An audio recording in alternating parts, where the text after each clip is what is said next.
Hello friends, मैं doctor Vibha उत्तम आपका स्वागत करती हूँ फोकस एग्जाम्स में।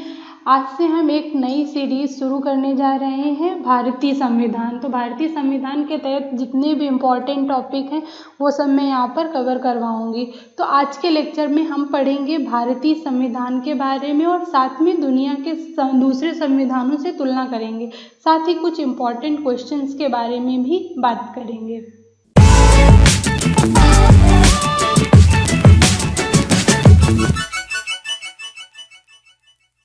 तो हम बात करते हैं कि संविधान क्या है। सबसे पहले तो हमें ये समझने की ज़रूरत है कि संविधान क्या है। तो संविधान का मतलब है कानून के रूप में बने हुए मौलिक नियम और सिद्धांत।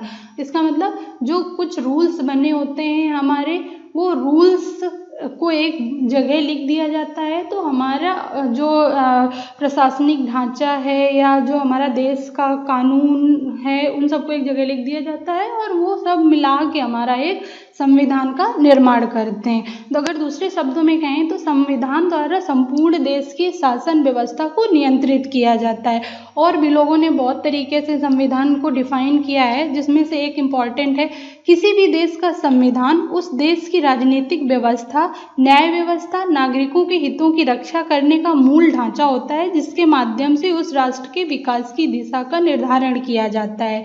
इसका मतलब है कि हमारे जो राजनीतिक व्यवस्था है उसके लिए कुछ इम्पोर्टेंट रूल बना दिए गए हैं। न्याय व्यवस्था, कोई जज अपने से तो फैसला देता नहीं है, वो कुछ रूल्स के आधार पर फैसला देता है। तो न्याय व्यवस्था के लिए भी हमारे अपने कुछ रूल्स बने हुए हैं। जो नागरिकों के हित की रक्षा के लिए भी रूल्स बने, और इन सबको एक बुक के फॉर्म पे एक जगह लिख दिया जाता है और उन्हीं को फॉलो करके जो देश का विकास के लिए आगे काम होता है। तो इसको हम संविधान कहते हैं। तो ये संविधान टॉपिक बहुत इम्पॉर्टेंट है। इस संविधान से रिलेटेड बहुत सारे क्वेश्चंस यूपीएससी, स्टेट लेवल पीएससीज और पीसीएस और दूसरे छोटे स्टेट एग्जाम्स और सेंट्रल एग्जाम जैसे आरओ, बीएड, इन सब के एंट्रेंस एग्जाम में भी हमारे संविधान से रिलेटेड क्वेश्चंस आते हैं। इनके बारे में हम इस लेक्चर के बाद लास्ट में कुछ क्वेश्चंस मैं दिखाऊंगी कि इस टॉपिक से क्वेश्चन आते ही आते हैं और सारे टाइप के एग्जाम में आते हैं। तो अब बात करते हैं विश्व में विभिन्न देशों के संविधान के बारे में। तो विश्व के सारे देशों में अपना अपना संविधान है। तो संविधान मुख्यतः दो रूप से है, लिखित संविधान और अलिखित संविधान। तो दुनिया के ज़्यादातर देशों में लिखित संविधान है। और इसका अगर हम एग्जाम्पल जानना चाहें तो जैसे भारतीय संविधान और अमेरिकी संविधान। और कहीं कहीं पर हमारा संविधान लिखित फॉर्म में नहीं है तो उसे हम अलिखित संविधान कहते हैं। इसका एग्जाम्पल है ब्रिटेन का संविधान। ब्रिटेन का संविधान हमारा सबसे प्राचीन संविधान है। यहाँ पर कुछ परंपराएं पहले से बनी हुई हैं, कस्टम्स हैं, उसके आधार पर ही नए कानून बनते हैं। तो ये हमारा अलिखित संविधान है। और अलिखित से ये मतलब नहीं है कि कहीं पर लिखा हुआ नहीं है, बस इनके सारे रूल्स कहीं कहीं अलग अलग डिपार्टमेंटल वाइज लिखे हुए हैं और उसके तहत ये जो रूल्स हैं इन्हीं के तहत आगे के रूल बनते हैं। संविधान का, संसद का काम होता है, बट एक बुक के फॉर्म पे नहीं लिखा है, इसलिए इसे अलिखित संविधान कह दिया जाता है। अब अगर बात करें भारत के संविधान की, तो भारत का संविधान हमारा स्वतंत्रता के बाद बना और उसे डॉक्टर भीमराव अंबेडकर की समिति ने एक बुक का फॉर्म दिया। और आज भारत का संविधान विश्व का सबसे लंबा संविधान है। ये जब लिखा गया था तब भी सबसे लंबा संविधान था। इसका मतलब है हमारे संविधान में बहुत सारे रूल्स हैं जो लिखित फॉर्म पे हैं और जो डिटेल्ड लिखित फॉर्म पे हैं। तो भारत का संविधान सबसे लंबा लिखित संविधान है, ये एक ध्यान देने वाली बात है। तो दुनिया में संविधान को दूसरे तरीकों से भी क्लासिफाई किया गया है, जैसे कि अनम्य संविधान, नम्य संविधान। इनको और भी तरीके से भी हम बोल सकते हैं, जैसे कठोर संविधान और लचीला संविधान। इसे अनम्य या कठोर संविधान को कठोर संविधान क्यों कहते हैं? क्योंकि यहाँ पर संशोधन प्रक्रिया, संविधान संशोधन प्रक्रिया काफ़ी जटिल होती है, जैसा कि अमेरिकी संविधान में देखने को मिलता है। अमेरिकी संविधान आसानी से संशोधित नहीं किया जा सकता है। लचीला संविधान, यहाँ पर संशोधन प्रक्रिया बहुत आसान होती है और यहाँ पर आम कानून बनाने जैसे संशोधन प्रक्रिया प्रक्रिया होती है और इसका एग्जाम्पल हम देख सकते हैं ब्रिटेन के संविधान में। तो अब बात करें भारत के संविधान की, तो भारत का संविधान ना तो नम्य है ना अनम्य है, बल्कि ये कठोर और लचीले संविधान दोनों का मिला जुला रूप है, क्योंकि हमारे भारत में संविधान को संशोधित किया जा सकता है, बट संशोधित करने के लिए एक प्रक्रिया है, उस प्रक्रिया के माध्यम से गुजरना होता है, तब जाकर हमारा संविधान संशोधित होता है। तो अब बात करते हैं भारतीय संविधान की दूसरी विशेषताओं के बारे में। तो भारतीय संविधान की जो दूसरी विशेषताएं हैं उसमें है त्रिस्तरीय प्रशासन की व्यवस्था या सरकार की व्यवस्था। अपने देश के संविधान में त्रिस्तरीय शासन व्यवस्था है। त्रिस्तरीय का मतलब सेंट्रल, इसके बाद स्टेट, इसके बाद स्थानीय सरकार। स्थानीय सरकार में पंचायती व्यवस्थाएं और नगर निगम की व्यवस्थाएं आती हैं। 1992 में संशोधन हुआ था संविधान का, 73वां संशोधन और 74वां संशोधन। उसके तहत हमारी पंचायती व्यवस्था और नगरीय व्यवस्था की धारणा को अपने संविधान में इंक्लूड किया गया है। तो ऐसा किसी और देश के संविधान में देखने को नहीं मिलता है। ज़्यादातर देशों में या तो एक स्तरीय व्यवस्था होती है, या सेंट्रल की गवर्नमेंट काम करती है, या सेंट्रल और स्टेट दोनों की गवर्नमेंट काम करती है। बट अब सिर्फ और सिर्फ भारतीय संविधान में त्रिस्तरीय सरकार का प्रावधान है। अब बात करते हैं दूसरी विशेषता, जैसे कि हमारा राजनीतिक तंत्र उनका संघीय से एकात्मक में परिवर्तित हो जाना, ये भी हमारे संविधान की अद्वितीय विशेषता है। संघीय का मतलब हमारा स्टेट गवर्नमेंट और सेंट्रल गवर्नमेंट दोनों मिलके समान परिस्थितियों में काम करते हैं, लेकिन जब आपातकाल की स्थिति आती है तो स्टेट की गवर्नमेंट का मूल्य नगण्य हो जाता है और वहाँ पर सिर्फ और सिर्फ सेंट्रल की गवर्नमेंट काम करती है, उसे एकात्मक कहते हैं। तो ये हमारे देश के संविधान की एक अद्वितीय विशेषता है, ऐसा भी किसी और देश में देखने को नहीं मिलता है। अगर दूसरी और विशेषताओं की बात करें तो भारतीय संविधान में प्रतिनिधि संसदीय लोकतंत्र की व्यवस्था है। इसका मतलब है कि हम लोगों को वोट देकर संसद के लिए सेलेक्ट करते हैं और वो लोग ही संसद में बैठकर हमारे लिए काम करते हैं। तो अब बात करते हैं भारत के संविधान के बारे में। तो भारत का संविधान स्वतंत्रता के बाद बनकर तैयार हुआ। ये 1949 में पूरा हुआ। तब जब मूल रूप से बना तब इसमें एक प्रस्तावना थी, 395 अनुच्छेद थे, 22 भाग थे, 8 अनुसूचियाँ थी। इसका मतलब है जो रूल्स लिखे गए हैं वो अनुच्छेद के अंदर लिखे गए हैं, उन्हें भागों में बांटा गया है और कुछ अनुसूचियों में रखा गया है। तो ये सब अनुच्छेद, भाग, प्रस्तावना मिल के ही एक संविधान का निर्माण होता है।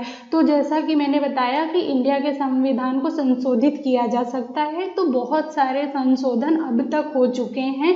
तो अब संशोधन के बहुत सारे संशोधन के बाद, मतलब 70 सालों के संशोधन के बाद अब जो हमारा संविधान है उसमें एक प्रस्तावना है, 465 अनुच्छेद हो गए हैं, कुछ अनुच्छेद हटाए गए हैं, कुछ अनुच्छेद जोड़े गए हैं, लेकिन अब टोटल हमारे 465 अनुच्छेद हैं और भाग भी बढ़ के 22 से 25 हो गए हैं, अनुसूचियाँ भी 8 से 12 हो गई हैं। तो अब हमको इस वाले टॉपिक से भी बहुत सारा क्वेश्चन आता है, तो अब क्वेश्चन के टाइम पे हम उन सारे क्वेश्चंस की बात करेंगे। 1976 में पहली बार हमारा प्रस्तावना को संशोधित किया गया। इसके भी पहले हमारे 41 संशोधन हो चुके थे, लेकिन प्रस्तावना को सबसे पहली बार हमारा 42वें संशोधन के तहत संशोधित किया गया। तो इसमें किया क्या गया था, इसमें 3 नए शब्द जोड़े गए थे, समाजवादी, धर्मनिरपेक्ष और अखंडता। ये 3 शब्द इसी क्रम में जोड़े गए हैं हमारे संविधान की प्रस्तावना में। तो अभी भी मूल रूप से भी एक प्रस्तावना थी, अभी भी हमारी एक ही प्रस्तावना है जो कि संशोधित हो चुकी है। और इन शब्दों का क्रम ध्यान रखना बहुत ही ज़्यादा जरूरी है। बहुत बार जो हमारे क्वेश्चन आते हैं उसमें क्रम पूछता है, तो समाजवादी, धर्मनिरपेक्ष और अखंडता इसी क्रम में आपको याद रखना है। ये 3 नए शब्द जोड़े गए हैं। कभी कभी क्वेश्चन में 4 शब्द दिए रहते हैं और पूछता है कि इनमें से कौन सा शब्द जोड़ा गया है हमारी प्रस्तावना में या कौन सा शब्द नहीं जोड़ा गया है। तो हमको ये 3 शब्द याद रखने हैं और इनका क्रम याद रखना है। अब हम जानते हैं कि हमारे संविधान में वर्तमान में 465 अनुच्छेद हैं। उन्हीं में से अनुच्छेद 32 सबसे महत्वपूर्ण है। इस अनुच्छेद में संवैधानिक उपचार के अधिकार की बात की गई है। संवैधानिक उपचार से मतलब है कि मूल अधिकारों का संरक्षण, और संरक्षण स्वयं अनुच्छेद 32 के तहत मूल अधिकार बन जाता है। नागरिकों के मूल अधिकारों के संरक्षण उच्चतम न्यायालय द्वारा किया जाता है।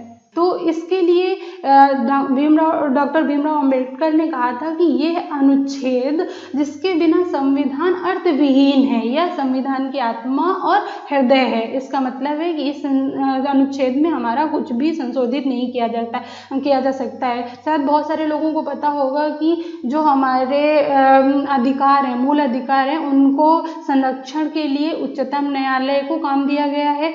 उच्चतम न्यायालय हमारे मूल अधिकारों की संरक्षण करता है। तो उच्चतम न्यायालय ने भी ये चीज कही है कि अनुच्छेद 32 में संविधान की मूल विशेषताएं हैं, इस तरह इसे संविधान के तहत नहीं बदला जा सकता है। जैसा कि मैंने आपको बताया कि पूरा का पूरा संविधान संशोधित किया जा सकता है, इवन दो तो प्रस्तावना भी हमारी संशोधित हो चुकी है, बट अनुच्छेद 32 नहीं संशोधित हो सकता है।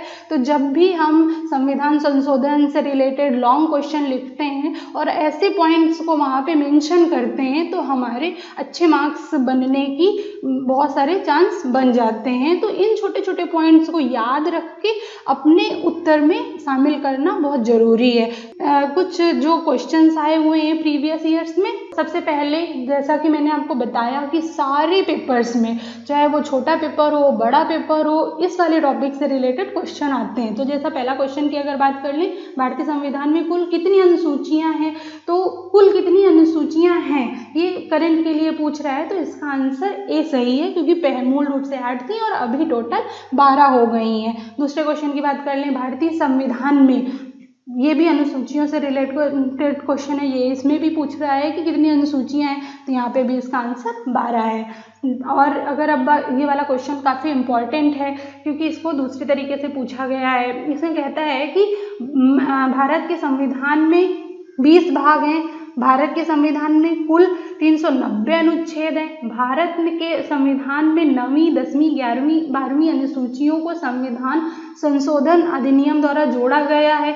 अब कहता है कि उपरोक्त कथनों में से कौन से सही हैं। तो अब हमको अगर 3 कथन दिए हैं, अब इसमें ये जानना चाहता है कि कौन से सही है। तो पहला वाला 20 भाग नहीं है, मूल रूप से जो हमारे भाग थे वो 22 थे और अभी करंट में 25 हैं। तो पहला वाला तो हमारा ऑप्शन ही गलत हो गया। दूसरा वाला कह रहा है कि 390, तो जब बना ही था हमारा संविधान तब उसमें 395 अनुच्छेद थे, तो 395 थे, तो ये वाला भी ऑप्शन हमारा गलत हो गया। तो अब हमारा सिर्फ ये वाला, जैसा कि मैंने बताया, मूल रूप से कुल अनुसूचियां 8 थी और अभी 12 हैं, तो 4 अनुसूचियां जोड़ी गई हैं, तो 9वीं, 10वीं, 11वीं, 12वीं 4 अनुसूचियां जोड़ी गई हैं, तो इसका आंसर केवल सी सही है। तो ये वाला ऐसे क्वेश्चंस आते हैं और ऐसे क्वेश्चन हमारे आईएएस के एग्जाम्स में भी आते हैं। अभी तो और भी लेवल थोड़ा टफ हो गया है। तो अब चौथे क्वेश्चन की अगर बात करें, मूल भारतीय संविधान में कितने भाग, अनुच्छेद और अनुसूचियां थी, ये मूल रूप से पूछ रहा है, अभी के लिए नहीं पूछ रहा है।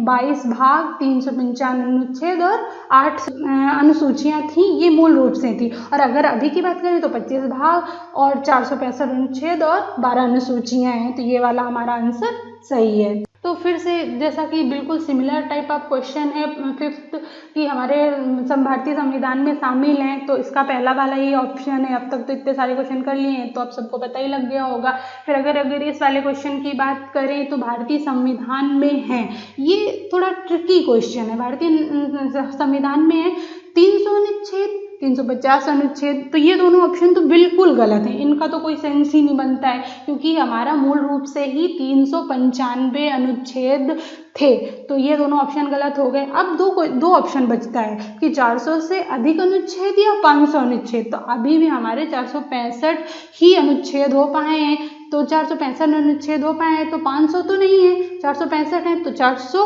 उससे अधिक वाला ये वाला क्वेश्चन हमारा सही है। तो ये थोड़ा बच्चों को कंफ्यूज करने के लिए दिया गया था। अगर अब बात करें कि भारतीय संविधान के प्रारंभ में कितने अनुच्छेद थे, प्रारंभ में पूछ रहा है, तो ये तो एकदम रटा रटाया क्वेश्चन है, 395। अगर अब इस अगले वाले क्वेश्चन की बात करें तो वर्तमान में भारतीय संविधान की गणना की दृष्टि से कुल कितने अनुच्छेद और अनुसूचियां हैं। तो जैसा कि अब सबको पता है कि हमारे संविधान में 12 अनुसूचियां हैं, तो बी और डी ऑप्शन में से कोई एक हो सकता है कि नहीं। तो दो तो ऑप्शन अपने आप से कट जाते हैं। तो अभी जो हमारे दो ऑप्शन बचे उसमें अनुच्छेदों की संख्या एक में 395 लिखी है और एक में 444 लिखी है। तो मैंने आपको ये बात बताई कि अभी थोड़े हमारे कुछ अनुच्छेद जुड़ गए हैं, कुछ हट गए हैं, लेकिन उनको हमने नंबर ऑफ अनुच्छेद नहीं बढ़ाया है, उनको हमने का खा गा घा करके जोड़े हैं। तो अभी भी अगर नंबर के फॉर्म पे देखें तो उसी में का खा गा जोड़ के टोटल नंबर्स बढ़ गए हैं, लेकिन अनुच्छेद नंबर 395 ही है। तो ऑप्शन बी यहाँ पर इसका सही होता है। तो आज के लेक्चर के लिए इतना ही। इसमें मैंने भारतीय संविधान से रिलेटेड उसकी विशेषताएं, भाग, अनुच्छेद, इन सब के बारे में डिस्कस कर लिया है। अब आगे हम बात करेंगे अगले अपने लेक्चर में हमारा संविधान का निर्माण, हमारे संविधान की निर्माण की समिति कौन थी, कितने लोग थे, और हमारे संविधान में जो चीज़ें ली गई हैं वो कहाँ कहाँ से ली गई हैं। क्योंकि हमारा संविधान जब बना तो कहीं कहीं से चीज़ें लेके भी जोड़े गए हैं, कुछ अपने देश की परिस्थितियों को समझते हुए भी कुछ रूल बनाए गए थे। तो इन सब के बारे में हम अगले लेक्चर में बात करेंगे। ओके।